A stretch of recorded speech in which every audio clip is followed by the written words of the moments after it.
So at first I'd like to start off with some questions with regards to your profession. Okay. So first of all, would be, which specific area of social work do you practice in, and how long have you been in this field? Well, I'm primarily offering family and marital counseling or family and marital therapy, and I've been practicing for the last about 25 years. Okay, it's very long indeed. Quite long. So based on your experience, so what do you feel are the more common issues that crop up in this setting? With counseling couples and families? Yeah, the one that you are working in. Well, I guess one big challenge is always having the clients who come having the same idea of that they need help, because usually one person feels more needy of help than the others, and having the clients who come having the same idea as to what is the reason why they are experiencing the difficulties. Oftentimes there's a bit of a blame going on, maybe the wife blaming the husband or the father blaming the son. Okay, so usually what kind of a certain issue do they usually come with? Okay.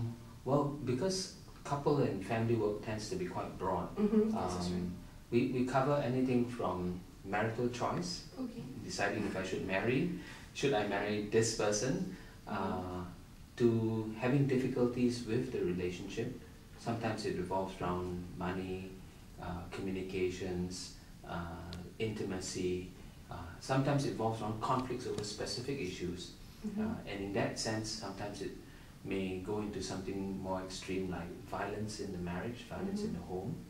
And the other tail end would be, should I stay married or should I leave the marriage? You know, so the whole spectrum. Okay, there's a lot of things that you cover. Yeah, and of course with family counseling, it's also the whole age spectrum to should we have children, why can't we have children, how to raise children, what to do when the children don't seem to want to listen to you, and what to do with ourselves now that the children are old enough and we may feel quite redundant. Okay, so it's over a long period of time actually, Yeah. so from young all the way to old.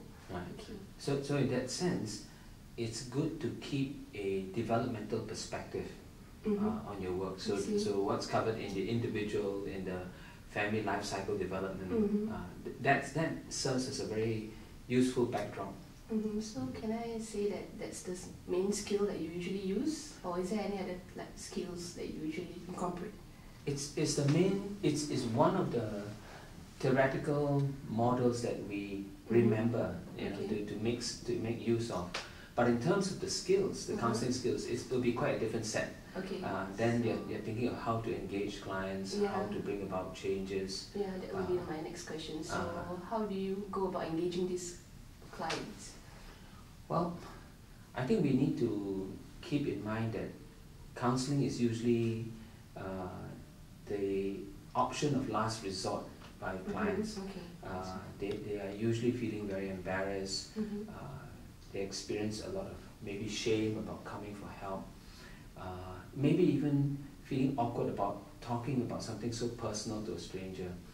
So when other couples or individuals come in, one of the important things is to engage them, to feel safe, to feel that they can trust you, a complete stranger, you know, to feel ready to talk about their difficulties, to not feel like they are going to be judged.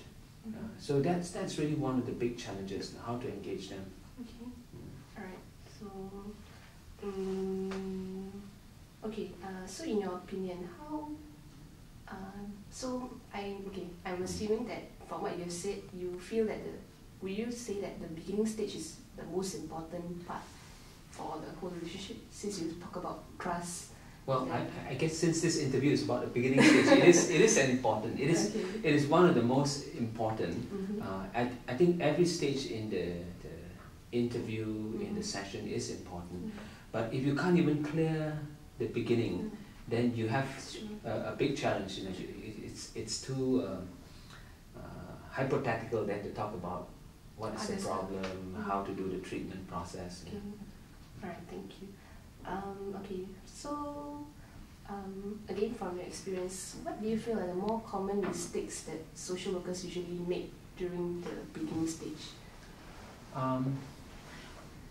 Oh, we make lots of mistakes, and that's quite understandable because it's not a very straightforward process.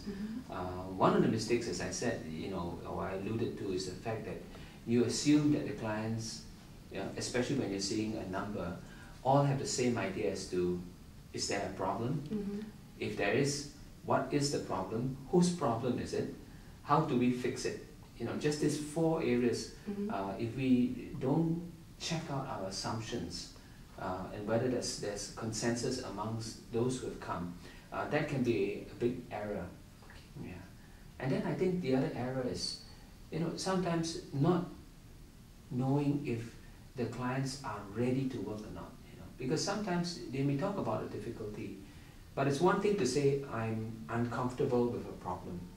But it may be a totally different matter to say, I want to do something about it. Okay. Or I'm ready to work on it.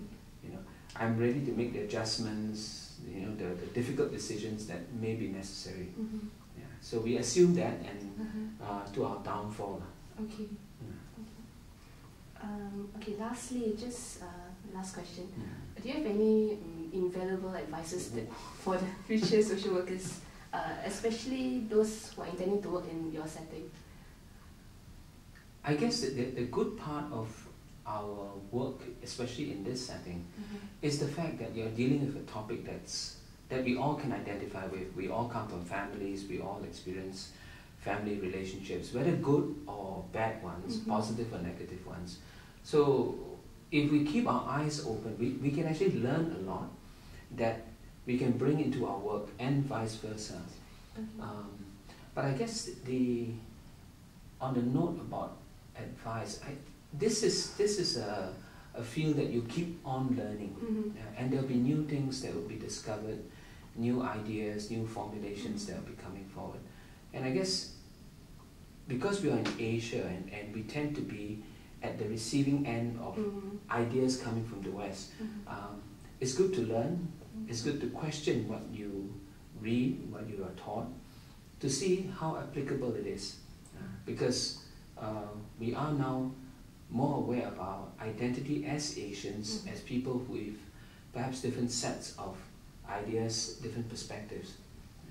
So if we keep a questioning and open mind and learning mind, I think that will help you or help anyone in the profession that they're choosing for themselves. Right.